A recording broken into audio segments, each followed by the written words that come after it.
Hello, everybody, and welcome to the new episode. We are in the kitchen of the new Guernica, this fantastic club. Thank you, everyone, for being here. We're going to dive today in the history behind TYSON. How are you? Good, man. How are you? All good. Thank you for being here for accept this invitation. Oh, thanks for having me, man. Appreciate it. We're going to dive into your history today. First of all, I'd like to know in what part of your life do you decide to become a DJ? Because I assume you loved music your entire life, you know? Yeah. But then when you decide, all right, I'm going to take that path. Do you remember?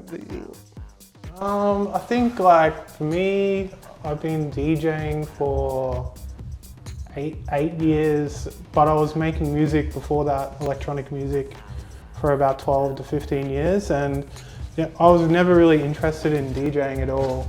The only reason I really wanted to DJ was to play my own music out.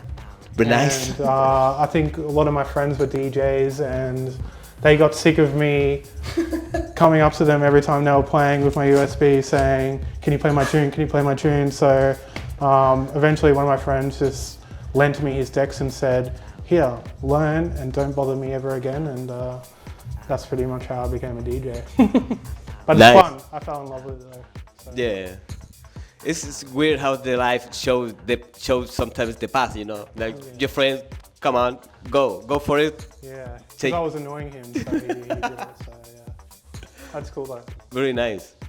So you've been DJing in Melbourne. Actually, you start here, you know? You started in Melbourne. How do you, in all this kind of years, do you have, or do you are making DJing here, do you feel like some changes like when you started?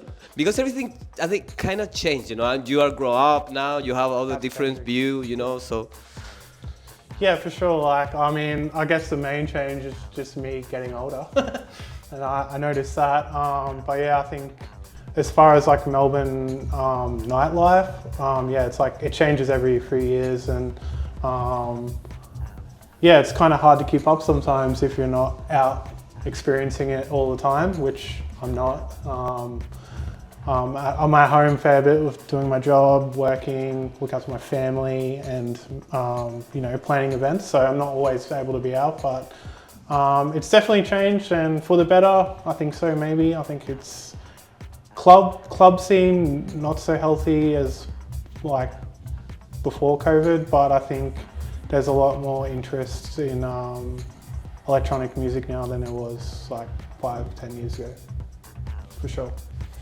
nice. So you have your own, like, I don't know what to say, like because I don't want to say brand, like platform. Yeah, I don't like the word brand. Yeah, Yeah.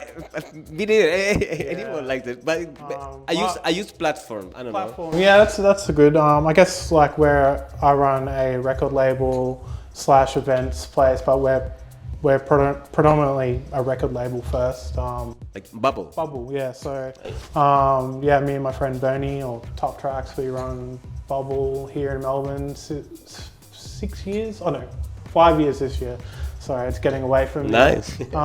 So yeah, we started that. Just wasn't really something serious. It was just I was working in a bar and they offered us to play a monthly party there, and I didn't have any kind of concept, so I just came up with Bubble, and it was just so we could play garage all night basically, because at the time there was nowhere in Melbourne really doing it.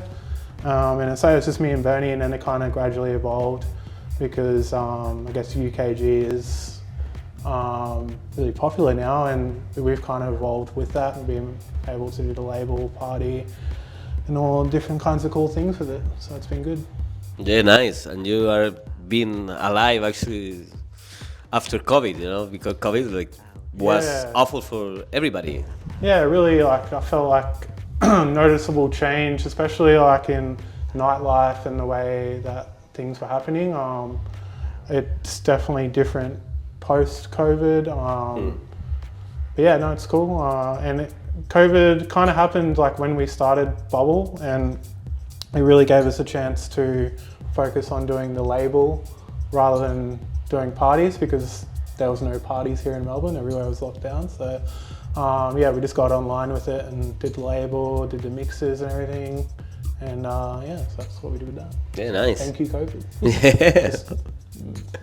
Yeah, I understand the feeling, because something similar happened to me. I don't know. I have a good time actually in COVID. Not that everybody, but I'm thankful for that. Yeah. That's it. Yeah, you got to take what you can out of it, I guess. Wasn't great, but Yeah. small wins. Yeah.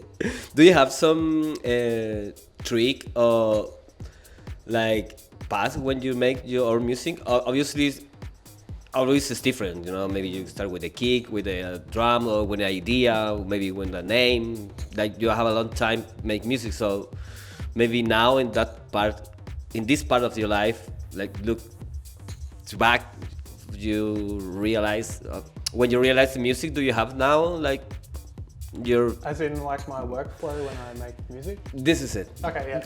This is it. Do you have your own workflow? Like I think with like the UK garage and house stuff that I do, like it's pretty much the same thing every time that when I start the tune, and most of the time I just start with like the drums and a drum loop, or like I'll sample something from like an old garage tune, probably like drums. Most of the time I'm sampling drums, start with that. But yeah, I never really thought of working any other way, because it just seems to happen so naturally like that. So yeah, drums is where I start. Nice.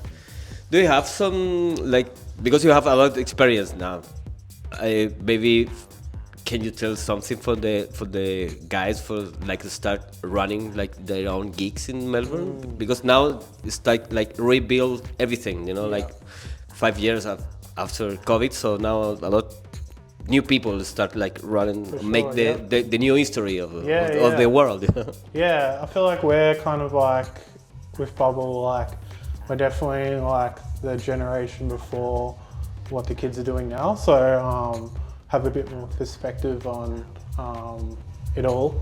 But if I had advice for someone who's starting doing events or nights, I would say firstly just get a group of friends or crew that you have fun with and you gel with well doing music, because it's always easier and more fun to do it with people that are on the same level as you rather than by yourself or just with random people.